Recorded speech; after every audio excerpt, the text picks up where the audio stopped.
Se njëjti në vazhdimsi, mirë po veçanërisht me qëndrimin e tij publik në rrjetin e tij social në Facebook, me statusin e fundit ku bën thirrje për shfarosjen përkatësisht pastrimin etnik të gjithë muslimanëve shqiptar nga territoret e Dardanisë, ashtu siç i thot ai.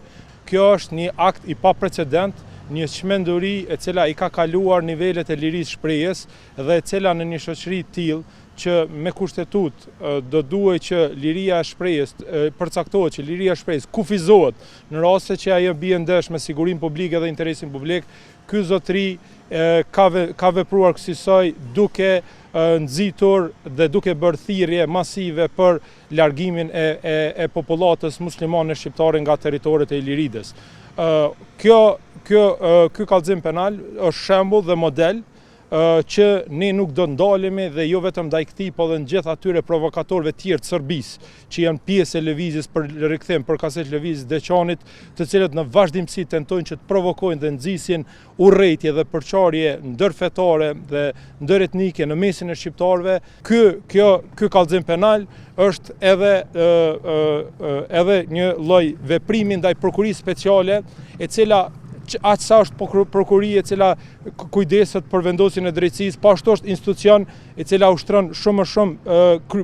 politik sesa në realitet drejtësi, sepse në këto raste, në rastet kur individ caktuar të përkatësisë muslimane shkruajnë statusa dhe nxisin urrëtie pa i arsyetuar, pa të drejtë ndaj individëve të caktuar ose grupe të caktuara, menjëherë arrestohen dhe menjëherë iniciohet procedura sipas detyrës zyrtare, kurse ndaj grupit Deçanit, ky institucion ka politikë selektive. Pra nuk mban drejtësi dhe i vënë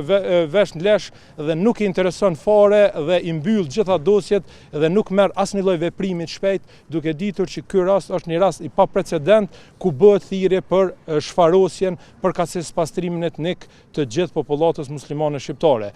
Ne i bëjmë thirrje prokurisë speciale që ta kryen detyrën e saj që ja përcakton kushtetuta dhe ligji dhe të marrë veprimet e duara dhe të presim drejtësi prej saj përkatësisht akt akuzë. Ne presim që ky institucion, duke ditur që i kemi dorëzuar dikon afër 25 prova materiale përkatësisht qëndrimit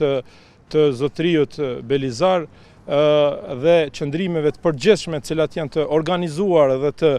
sinkronizuara të lëvizjes Deçanit, presim që prokuria speciale të marrë masat menjëhershme dhe ne kemi kërkuar që edhe të paraburgoset i njëjti përkatësisht caktohen edhe njëra nga masat e sigurimit të pandehurit deri në gjatë zhvillimit të procedurës, për arsye se në rast se i njëjti tolerohet, jam i bindur që do të vazhdojnë jo vetëm me këtë intensitet, po dhe me një intensitet më të ashpër, sepse kjo është një politikë e sponsorizuar nga ana e Serbisë dhe armiqve të vendit tonë.